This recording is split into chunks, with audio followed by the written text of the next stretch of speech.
Hey, it's your boy Max laying out the game plan for you. What blogging style should you apply? What kind of angle should you take with your blogging, with your writing? As you will notice, like most of the successful bloggers have a certain way of doing things. Their content has like this sort of spice that's only unique to their approach, to their style, and it works for most big bloggers. It will work for you. You need to have like a certain angle at which you're looking at content and the way you're producing things, and it will make things easier for you, but also it will make you unique and stand out for all the other guys that are doing something else. Okay, so first, what do I mean exactly by a blogging style or a blogging angle if you want? Well, if you write enough content, if you write like for a longer period of time, you will start kind of naturally to develop a style practically of writing. So your all of your writings will have like not just the tone that you use and the way you address your audience, but also the value you provide, like the typical structure, the way you usually format your blog posts.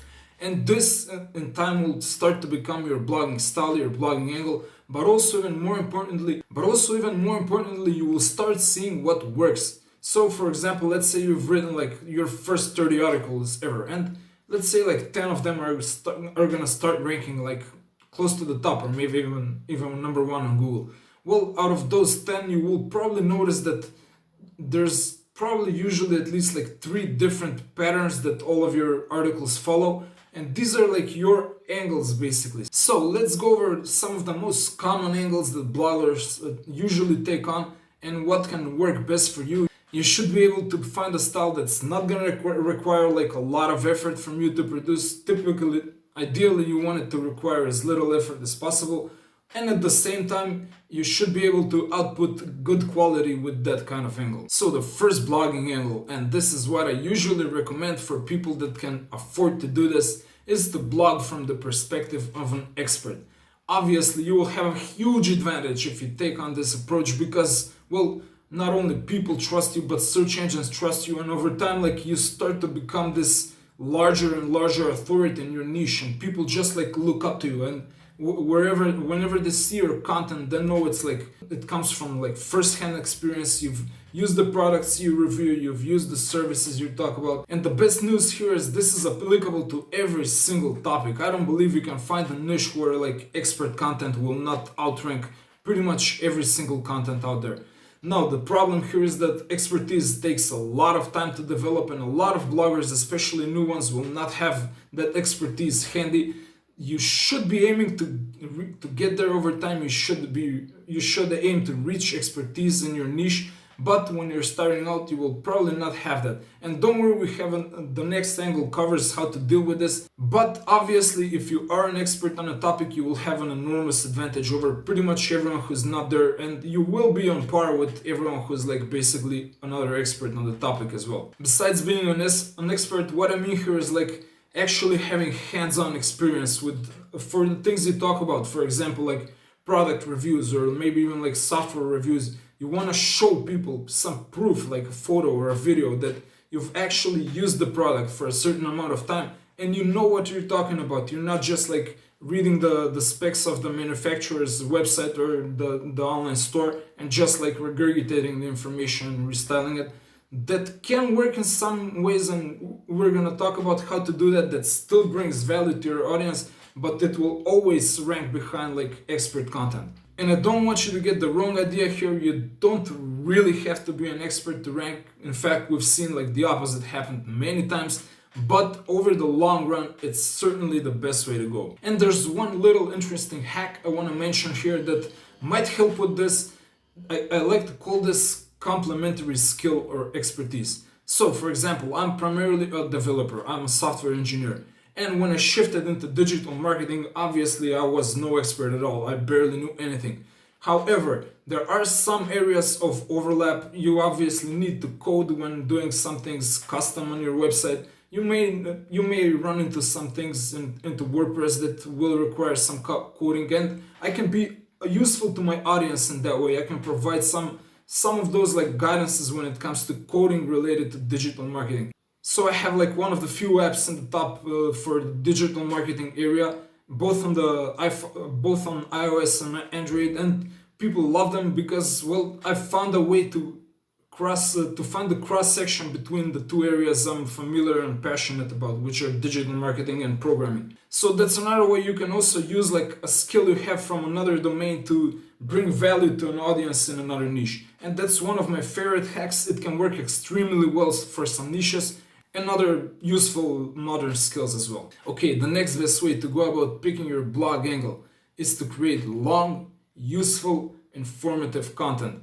And this can be done by pretty much anyone. You don't really need to be an expert here. I mean, obviously, the better you are, the better your content will be. But you can still do a lot of research, and that's gonna be still helpful for your audience. They are gonna appreciate that, and Google will over time appreciate that as well. You may have a disadvantage when compared to like expert authors. However, you can still rank, you can still do pretty well, and in some niches, in my opinion at least, it's even good enough to be number two. I don't mind that if the niche is big enough for like 2, 3, 5 people. If you're fine with that, I recommend this approach because, well, pretty much everyone can take it on. And remember, like, everyone started as a student. You don't have to be an expert, and even the expert started as a student. So you can adopt this approach, and I believe it's one of the most common angles that even like bloggers that are professional, that are trying to do this like full-time, they usually start here. As I mentioned, this requires a lot of research. That's one of the primary ways you provide value for your audience, but you will still want to sharpen up your like writing, communication, presentation skills, because that's also hugely important for your audience. Because, for example, if the expert doesn't really have like really clear articulation in their like in the way they write and the way they express their ideas, you can actually steal some of the traffic that probably would belong to them if they knew how to do that properly. Just if you can express ideas better, if you can explain stuff in a more clear, fun, engaging way, whatever it is, if you find a way to use your communication skills, you can actually bridge that gap and even maybe like outperform experts in some domains and niches. And finally, since this is like one of the most common approaches that I often take in my blogs and I recommend for new bloggers to take on, there's another tip that you should be aware of. You will have to rely on keyword research here heavily. You will want to find topics that are empty, there are crickets, there's no one writing there. You will want to go for them. And also you will want to have your headers and like your snippets arranged in a way that bring you more traffic for related keywords and for topics that are not maybe primary in your niche, but they still bring you a lot of traffic. That's gonna be a game changer for your blog if you choose this angle. And of course, remember, always be transparent, always be authentic. But even the expert started out as a student at one point. There's no embarrassment in that, there's no shame in that. So it's clearly better to get some expertise as soon as you can. Until then, be a student and learn your craft by exploring and writing about it.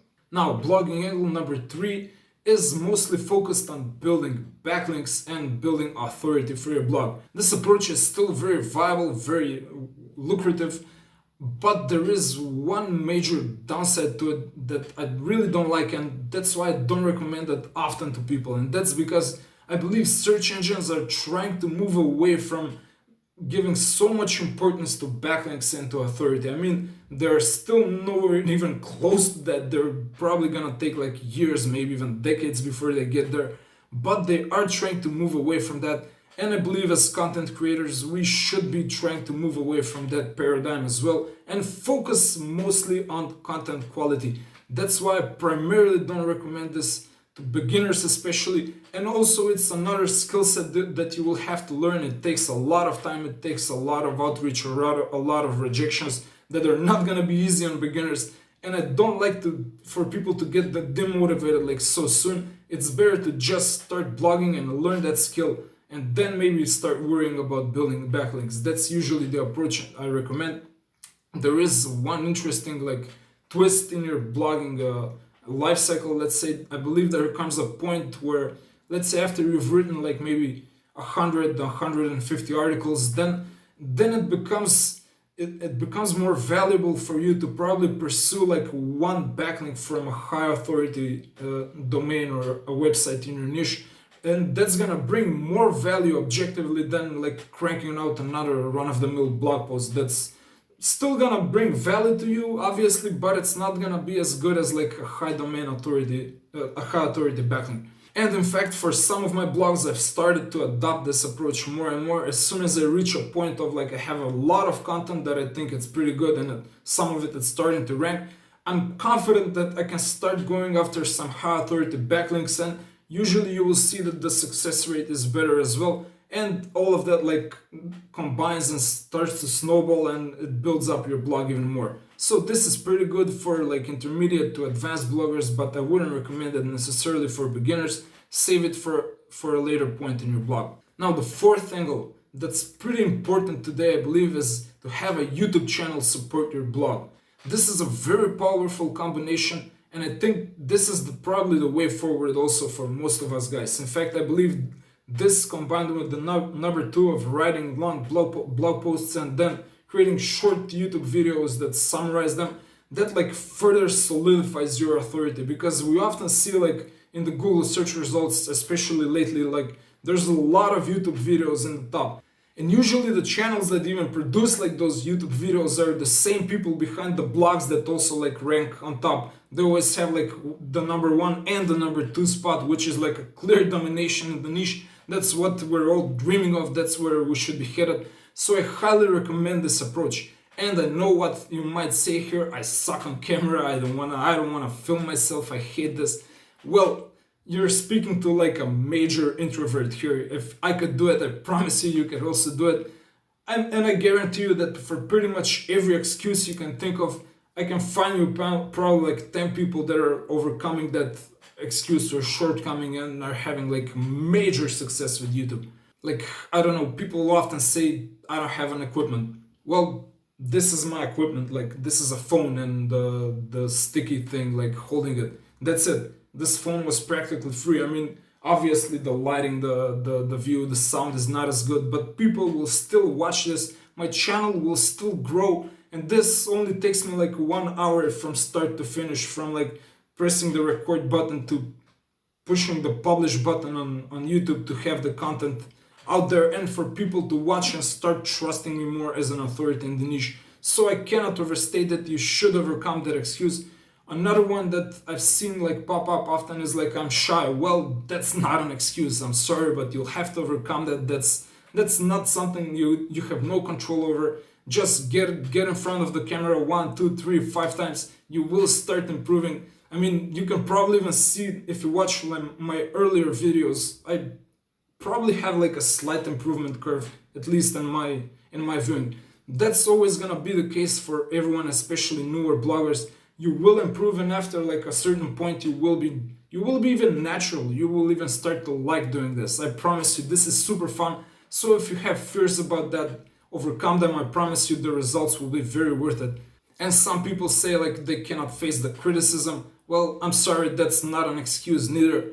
You gotta grow up. People that criticize on the internet are often not the most productive people that you want to look up to. They're probably like hurting themselves. They're probably like going through some major stuff in their lives as well. I mean, think about it. When was the last time you sat down to write like a negative comment for someone just out of like pure hatred or spite? No one does that. People are probably suffering. They have like something going on in their life, or maybe they're looking for your attention, who knows. But you gotta learn like to not focus on the negative, on the unnecessary criticism. Learn from the positive criticism. That's valuable for you. Everything else, well, I guess you should probably ignore it. It's maybe the best strategy. In any case, you should be doing a YouTube channel in 2021 and beyond. It is the way forward. I don't think we're turning back from this, and the blogs that are not gonna do this are gonna get left behind. So get on this train and don't miss out this opportunity. Angle number 5 is the Pinterest blogger. So this is a common combination, or it used to be at least a few years before. So you have your blog and you have your Pinterest account, and you're very active there as well. You're driving massive traffic over to your blog. There are a few problems here. First of all, Pinterest is starting to get stingy with the amount of traffic they want to send you. I mean, obviously, this is how every platform works. First, they give away traffic for free. Basically, they're giving it away like candy because they want marketers to create content there and to attract like regular users. And once they get like user base grows beyond a certain like critical mass, they don't need the marketers anymore. They want to keep like their users on their platform, so they stop giving away traffic basically for free. And that's starting to happen with Pinterest to a degree. I think it's gonna get more and more pronounced. However, the good news with Pinterest creators is that I believe you can learn how to create pretty good content, like not in a not so difficult way, and it's probably not even gonna take you that long. You can start seeing results pretty soon. It is another thing that you should do behind blogging, another skill to master, but I think it's easier than most of the other skills, so it is still a viable approach. I wouldn't necessarily recommend it to beginners, but if you're thinking about this, go ahead, maybe you'll probably have good results there. Somewhat related to this may not even be like a special approach, but I've seen a lot of bloggers being engaged in their own communities, that they're admins or moderators on, usually on Facebook or subreddits on Reddit or stuff like that. This used to be better in the past. I believe it's getting increasingly difficult to build something meaningful there or large enough to support your business. Plus, you're always at the mercy of big businesses, and they can like cut out your business from right under you. I've seen this happen to people. Like their Facebook cuts their traffic, the organic traffic they get from their group or their page, and suddenly they don't have a business anymore. So it's really not fun. I don't recommend doing this. Moderators and the admins of the groups do have like some sort of weird hero status in that community, and I believe like that authority spills over in the niche in general, and that's obviously a good thing, but I believe the effort it takes to get there is not worth it at all, so I don't really recommend doing this. Okay, next approach that I believe can work extremely well for a certain subset of bloggers is to focus on images. So you can try creating like a lot of interesting illustrations, graphics, like vector images, all of those like graphs and data in them, like infographics, illustrations, authentic photos, a lot of them, like good photography, all of that plays a major role in your blog, because what will tend to happen is that, like, first of all, users will share your pictures on social media. That's obviously a good signal for Google, but other bloggers will often borrow your photos, let's say, and your images, and they will often link back to you as a credit for those photographs and images.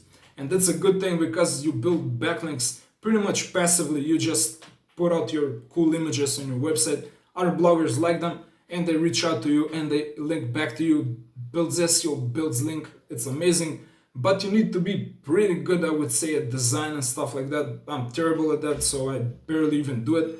I do recommend it, like, for someone that's good at this type of thing. And also, if you learn how to combine this with like data and research and create all of these like cool graphs and infographics and stuff like that, I think you increase your chances drastically by getting backlinks from high authority like journalists and these big publications that are always looking for like interesting resources for their audience. If they link to you, like, people take months to get those backlinks, so it's obviously very worthwhile. Okay, another interesting angle I've noticed used by several bloggers, although not by a lot, is to do a lot of like interviews, quotes from people, their comments, and build your blog that way, like almost like roundups and outreach to experts, and like build cohesive guides on a certain topic, let's say, with the opinions of several like key figures in the niche. And this usually works better for journalists or like bigger publications that are more into this type of content. I wouldn't recommend this necessarily as an approach for newer bloggers, because, well, it takes a lot of effort into outreach. You will talk to a lot of people. You will only get like a small portion back as a response, and even less of them will be useful, and even less of them will link back to you, which is kind of what you want ultimately, because that's how you get value for your SEO. And I don't necessarily recommend this to beginners, although some bigger bloggers have made this work. I've seen it happen, like it can be pulled off pretty nicely. I don't recommend you start with this, however. And the final angle is an experimental feature that I'm currently working on developing. I don't recommend this at home. Don't try this at home. Don't do this, because I still don't have conclusive results on this one. But I want to share what I found out, because I think it's really interesting and it might end up being useful for some of you guys. So the final approach I want to talk to you guys is what I called Dirty blogging. I kind of like that name. It's still like a prototype name, but it may stick because, well, it has like a fun sound to it. Okay, so what is dirty blogging? Well, in short, it's creating content that's good enough to rank and creating it pretty fast, like 2 or 3 times faster than you would usually create it. And I know this sounds kind of like gimmicky. How would you go about doing this? Well, there are some shortcuts that are very valuable to take, in my opinion. There are 3 steps that you need to take to achieve like the concept of dirty blogging. Okay, so number 1, you need to have a scaffold. What I mean by this is you already have a template for your content that you know it's kind of working. You've seen like some of your articles written in the similar way, like rank. You know that you're not gonna be completely wasting your time if you create content this way. And by scaffold, I mean like the structure of your subheaders, the points that you're gonna make, like the general flow that the type of article is gonna have, the basically how you're gonna build the argument. You must not spend time thinking of that. You gotta be like prepared to execute as soon as you sit down and you find the keyword that you're gonna write about. Number 2, you need to keep research down to a minimum. And this is important because it saves time. It's just like you cannot allow to research every single blog post for 4 hours. I mean, obviously, if it's a lower volume keyword, you want to get that content done quickly, and I'll tell you later why exactly. But that's one of the major points here.